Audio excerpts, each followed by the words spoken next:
Welcome everyone to Fireside Chat. Again, this is a page dedicated to be able to talk about many topics, great subjects that we can be able to use to connect in what's happening in today's world.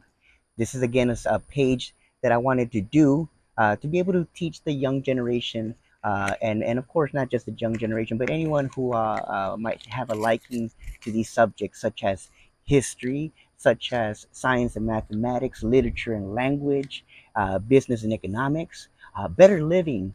Something we definitely need to be understanding of, given many issues that we face in today's world, such as anxiety, mental health is a huge one that we're facing, not just in our public education with our young kids, but even adults as well. And I want to be able to share tips and what information has existed to be able to be proactive and to be able to find ways to deal with this. Another one would be, of course, religion and theology. I know it's very sensitive, but I know we can be able to talk about it in a very professional manner. Uh, we also can talk about music and fine arts. And another one that I have here, of course, is philosophy and intellectual history. Um, so, what does that all mean? Uh, and I will start first of all with the history, because history is something that is very dear to me. And now many of you might be saying, well, what qualifications does this individual have to be able to talk about some of these subjects? Well, I'll start off with history, which is the first one that I want to be able to talk about tonight. And this is history is a subject that I think sometimes it's overlooked. We know its importance, but sometimes we just kind of say it and we don't really focus too much on it. We find out that in today's society, we might be lacking some knowledge when it comes to history. Uh, the president of Mexico recently said that la historia es la maestra de la vida, and I've always felt very strong about that, and I would 100% agree with that statement. As a and so before I go on and talk about history, so the question is, so what the credentials might I have? Well, I am a graduate of the University of Texas Bronzeville, and I was privileged in my life to be able to major in history and minor in government. Now I was able to again, thankfully, apply that knowledge that I've acquired in a subject that I just found incredibly beautiful. To be able to teach it in a public education for 13 years. I did 10 years as a public educator in eighth grade, teaching U.S. History 1. And then the last 3 years, I went on to move to the high school to teach U.S. History 2. Both state tested subjects, and both that I have great, remarkable scores. My students always enjoyed my classes because of the manner, the way I taught it with so much energy, so much enthusiasm towards it. And that's because it's a subject that to this very day. So this again, we will be talking a lot about history because I feel like I am a history buff, and I always want to talk about it. And I know there's people that also, people that I've talked to over the years, they all say as well, "Oh, I love history. I love the movies. I love this and that." And we can have that conversation, and I want to be able to mention that. Uh, Another reason why I decided to do this page and call it Fireside Chat is because, as you can see, I do have a little, even though it's a propane, it's not a like an old school wooden flames and stuff like that. I find it to be much easier, but nevertheless, this is something that humans have done for thousands of years, and that is gather around. Of course, a lot of the times in the night, and gather around and talk about it. In the Native American culture, we find that the elders, were very much respected, and they were also very knowledgeable in their history.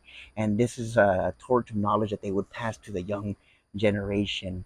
They who would hold history in high regards. And many cultures, again, in the world today, still hold it in high regards.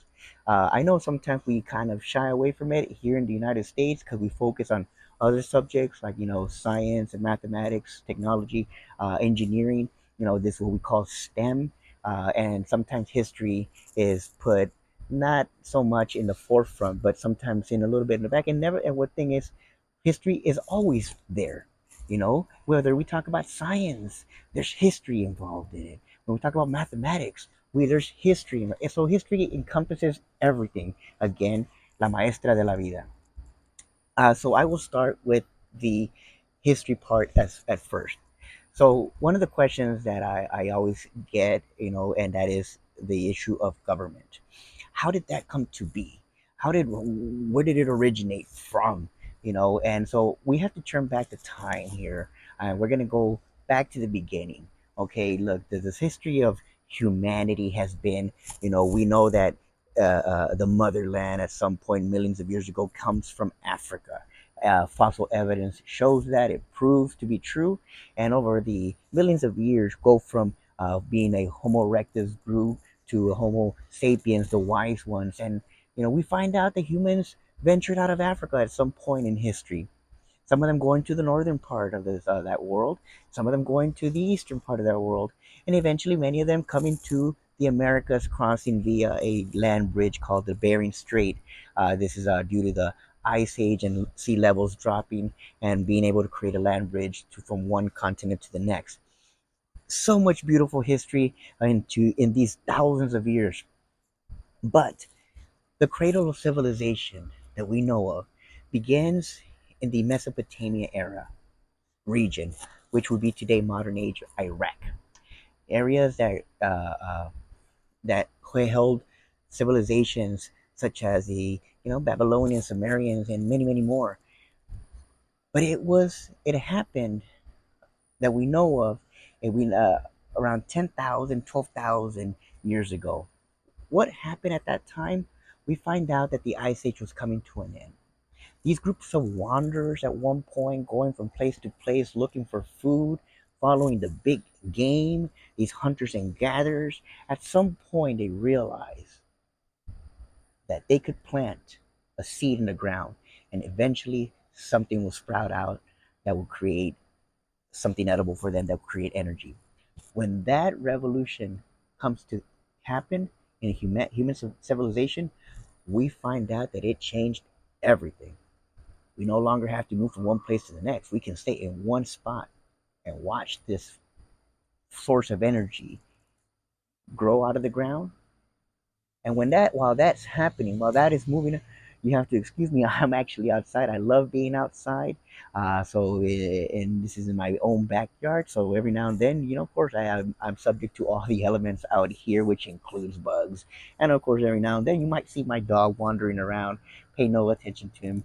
He means no harm. He just wants to maybe rob the spotlight. So bear with me as I do this. So again, we talk about agriculture. As humans sit back and watch these crops grow, it gives more leisure time to do other things. All right. Other things such as creating pottery, or creating things like music, or creating, you know, like religion, governments. So here is where we start seeing the origins of governments. And we're going to have groups of people coming together in one area. There has to be some sort of social order or social, rules here. That way there's no chaos and laws come to be.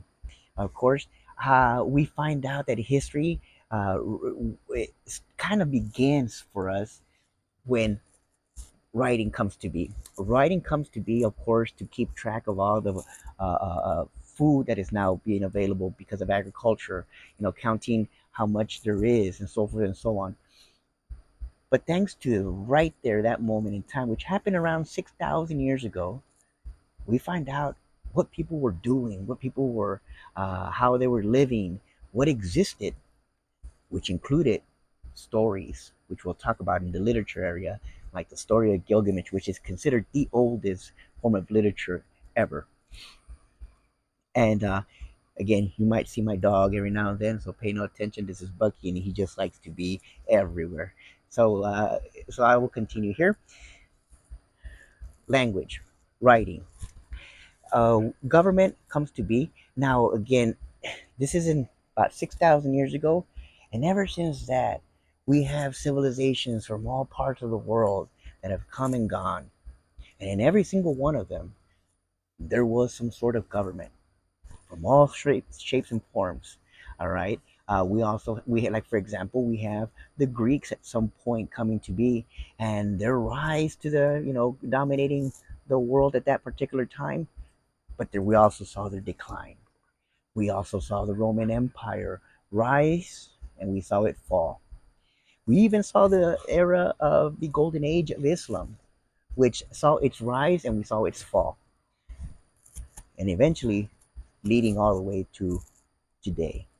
For example, the United States and their form of government, which has snippets of Greek and many other, the best of many civilizations of governments that have happened before them. Uh, that's where I want to get to today. Government. Uh, why is it needed? Why is government important? I think James Madison sums it up perfectly when he said that if men were angels, no government would be necessary. What did he mean by that? He obviously saw something in humans, and that is sometimes if you don't address it, they might go on to do their own thing. All right, this is something that was taught to us in the Sumerian times, and their form of religion, which had, you know, humans to just do good thoughts, good words, and good deeds. Their religion was very basic, that for humans to just do those simple things, and yet humans couldn't do it. What was the reason for that? And they came up with obviously a bad side of this, and that is, of course, we see that the origins of a hoofed, horned beast, which was opposite of good, and of course, that is we can connect that to today with something like a Satan. So we know that humans need some sort of structure. They need some sort of government. If men were angels, government might not be necessary. So we fast forward, in history from the Greeks to the Romans, and then in many more other civilizations that came and went to the United States. The United States, as we know, were colonies that were governed by a monarch, an English monarch, that was trying to look for a pathway to Asia. We know these are the stories that come from Marco Polo, who tried to the Silk Route, and brought back goods from Asia, which were like the silks and many other items that Europeans who were in the Middle Ages, in the Dark Ages, were not used to seeing, and they loved it and they wanted more of. And yet the problem is that the path was dangerous. So much you could only carry so much by land, and you also had to be vigilant of people who wanted robbing you, killing you, and so forth and so on. You also took a long time. You're talking about crossing, deserts, mountains, so forth and so on. You're limited. It's dangerous. Takes forever. So a better, faster way had to be created, and that is through a form of waterways. We know that the Spanish created things like Columbus. Columbus thinking he can find a faster route. Of course, the Portuguese were the first to create routes that went through South Africa. I'm sorry, through Africa all the way to Asia. Uh, and they found a route. Took them many, many years along the way. Created posts through Africa along the way, but again, to find a route to the Asian continent of China, present day China, and India. We know Columbus tried to find a faster route, being financed by the Spanish government, and he went on to find uh, a whole new continent which he didn't know existed. He called them Indians. He thought he had landed in India, but he went on to, of course, the Spanish went on to create civilizations in Mexico, and of course the Aztecs, and some beautiful history there. But the English, not being outdone, they wanted to find a route too, and yet they went to another whole northern part of America, which ended up creating colonies. The first one being 1607 Jamestown colony, and shortly after that, we found more colonies that came around in English colonies, and we know that today to be the 13 original colonies. Very interesting history in that sense of the beginning of America, because these colonies were so far away from their king, and to wait for his orders or to find out what to do, it took a long time. They found a way to represent themselves. We know, like for example, the Mayflower Compact. They grouped these individuals, these Puritans, coming together and creating a set of government for themselves. And shortly after, in Virginia, you had the Virginia House of Burgesses, who also did the same thing. And as colonies come up in America, they're also creating their own representative governments for by themselves. By themselves because they were away from the king, 3,000 miles away. And so this is interesting because this is a time of kings and queens. They were the ones that felt they were chosen by God. They were the ones that felt that they have the absolute power. And here in America, we had individuals electing individuals. And that started something in America. After many years, from you're talking about from 1600s and then 1700s, you also had an era of the age of reason, or known as the Enlightenment an era that was based on scientific and philosophical ideas. And America, these Englishmen were understanding and getting this. Next thing you know, even to questioning a divine power that a king said he had. How is it possible that one man could have all the power, and sometimes it was not even the right one? Sometimes they were passing policies that were being hurtful instead of helpful to these Americans. We had something called the French and Indian War, that the colonists participated and fought for in behalf of the English. But shortly after that, the English monarch started passing laws, policies that were affecting colonists. Everything from housing soldiers in homes to taxing them. And the main one is all of this was being done through what the king had to say, without no one else, no representation. And that was something that the colonists were getting very frustrated with. Hence the term no taxation without representation. What did that mean? They were talking about they wanted some sort of representation in England, and that wasn't happening. The king wasn't having it. That led to something called the American Revolution. It shocked the world when this happened, and it was even more shocking when they won. We know Thomas Jefferson's Declaration of Independence in 1776 talks about the problems that a king was doing, and he felt that it's not only the right but the duty to do something about it and to abolish it. Abolish it with what? Well, abolish it with something that they were very much aware of, they much or knew, and that is representative government. After the American Revolution occurred, these delegates come together as a whole, representing all 13 colonies, and to form something called the United States of America. Okay, so what is this going to be? What is it? It was a form of government they were going to do that was going to be different from what they were used to.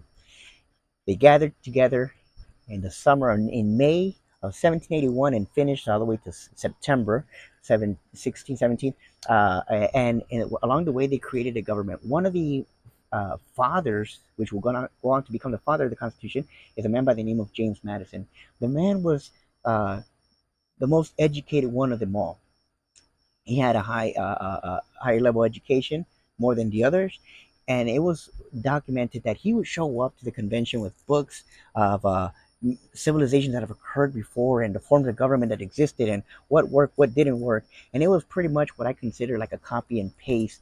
And together they were able to create something called the Constitution, the United States Constitution, and where it had a form of government that had three branches of it: the executive, the legislative, the judicial, and the system where no one had more power than the other. It was called a system of checks and balances. All right, a separation of powers, each one with their own set of powers, but one is not more. Now, I always found this to be interesting as to why three. I would always get this question from the students: why not one? Why not two? Why did it have to be three? And if we can dissect that one a little bit, let's do that. One. Well, one is a king. That was not going to work. That's what they fought for. One person can't have everything, can't have all the power. Because then you're just going back to what you just fought against. Well, what about two? Well, two can always team up and you go back to being one. But what about three? This was something, a concept by the Frenchman Montesquieu, who again, these founding fathers, James Madison, had read about, who knew about. And so three, Montesquieu said three, because what if two go to get together, but you always have that third, and no one is more powerful than the other one. So you can always, it's a better system to have three. The United States Constitution has been copied by many countries around the world. Has been, pretty in many cases, word for word, just in their own language of that country. We know Mexico would be one of those countries as well. So, what does that mean? This new Constitution, the United States Constitution, has endured. It's considered a living, breathing document because it can always be altered. But it always said the most famous words in the beginning: "We, the people." The power resides in the people. All right, and it also says words like "to form a more perfect union." It was always a living, breathing document because as generations come, new generations, new ideas. In many ways, Thomas Jefferson was famous for saying that every generation must have a revolution. And when you hear those words, immediately you think of fighting. But a revolution is just a change that comes. We still follow this, from one generation to the next. There is revolutions in how we dress and what we listen to, as far as music and how we think. My generation, certain ways of thinking, and the music that we listen is completely sometimes different from what it is today, and so forth. If you go back in time, and it will continue. What we know today is of great importance might change as we move into the future. Why is that important? Well, because we are faced with issues in today's world that have changed, and we need to be able to find ways to change it as well. One of my favorite songs that I always listen to in these crazy times is a song by an artist in the 60s, 70s by the name of Bob Dylan, where the times are changing, and I find that to be very important because today's generation are concerned with issues that maybe an older generation might not have thought much of. For example, questions like climate change, and how they feel we need to change our ways as opposed to what many people in the past are used to. And this is again when we talk about, possible alternative fuels from that of fossil fuels. Ain't no different from that generation that had that revolution from going from, oil whale to oil fossil fuels. Uh, um, and so, also another question that we are facing today is, things like same-sex marriage. This is something that is new, in today's culture, that might be opposite of the past. Now, when we look at these topics, and many that exist that range from, sensitive subjects like abortion all the way to climate change and so forth and so on, you have two groups, and that is a whole with the difference between being liberal and conservative. And these are some hot topics right now in the age of our politics. We are living in a world of division, and sometimes, a lot of times, it's just simply because lack of understanding this. Uh, and just by saying something like this, immediately we might have people say, "Oh, there he goes. He's gonna be this group, or he's gonna be that group." Um, when you look at the world of ideologies, you might have a right wing conservative approach or a left wing liberal approach, and along the way, either end can be a very much extreme, but there is middle ground along the way. A lot of people have asked me that, and I'm pretty sure some people might want to say, well, what is he? And immediately, if I choose one, that's enough for anybody to turn the channel or turn this video off. I've always considered myself being left of center, only because there's so many things that I can say I would be very much conservative on, but I'm also in many ways very liberal on. My opinion in this is that this country has always and will always be progressive, meaning moving forward, being liberal. If we were always conservative, then we would not have some of the things that might exist in today's world. For example, uh, liberals, like, for example, um, climate change. I find myself to be much on the liberal approach, left of center, because I feel that at some point we're gonna have to do this whether we like it or not. Is it gonna come from one day to the next? Possibly not. But eventually, at some point, it's gonna there's gonna be a transition, a phase that will have to be changed here. No different from at one point working with kerosene and whale oil. I'm pretty sure those people didn't want to let go of that one at some point, but it happened. And God, only God knows where we're going to be going with this, how we power our civilization, whether we will continue with fossil fuels or whether we will go into a whole different phase. And what would that phase look like? Well, energy is something that we've always looked into. I mean, even Einstein was looking into this. I mean, hence his equation, E equals mc squared. He talked about energy. All right. Now, we know that atomic energy it will be it's much stronger and can be more lasting than traditional fossil fuel. But of course, we have a progress in this. It just like the iPhone. We're not The iPhone 1 was never going to be the only one. Today we're now in iPhone's 13. It changed. It only is, and it will continue to get better. And the same thing what you can say about atomic energy. Unfortunately, atomic energy has a bad stigma with it because of what happened in World War II and people wanting to use this formula E equals mc squared to be able to use atomic weapons. Today, we have enough atomic weapons to annihilate the Earth, and that is something, of course, immediately some people say, "Oh, atomic energy, no, no, no," because that's going to be the end of the world. But there is positive, and science continues to make great progress into being able to be much, much better. I myself would have thought that atomic energy is incredibly bad, but when you look at hydrogen energy, it doesn't give off the radiation that we normally see when we read about the bombs that went off in Hiroshima and Nagasaki. And again, we have better technology today to become better at it, and it's only going to get better. Now, is this the answer to it? It could be, but I'm sure science and technology will create other ways as well. Wind, solar.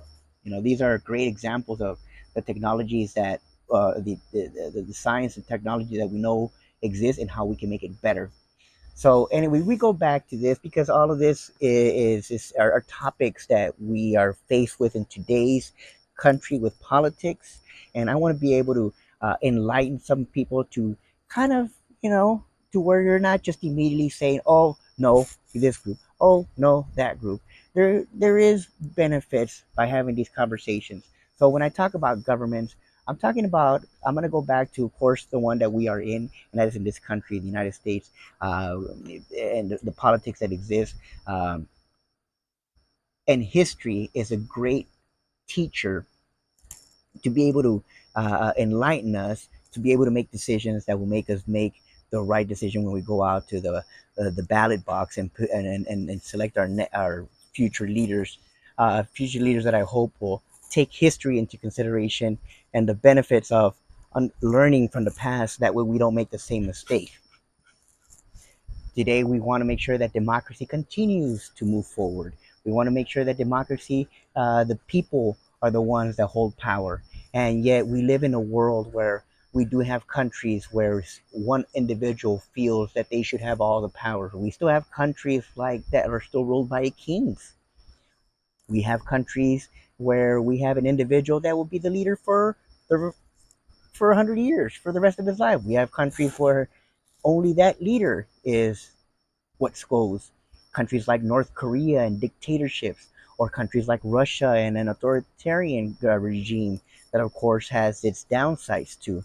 In America, democracy has worked. Democracy, and even then, I can say democracy. It not be the perfect solution, but it's the best that exists. Hence, in the Constitution, to continue making it a more perfect union. Uh, and I find that to be very important, very special, especially in these times today. We don't want to lose it to give power to just one individual. I was fascinated that and appalled by whenever you have one individual, like at one point a king who said, "I am the divine power here because I get my power from God, and you can't question me."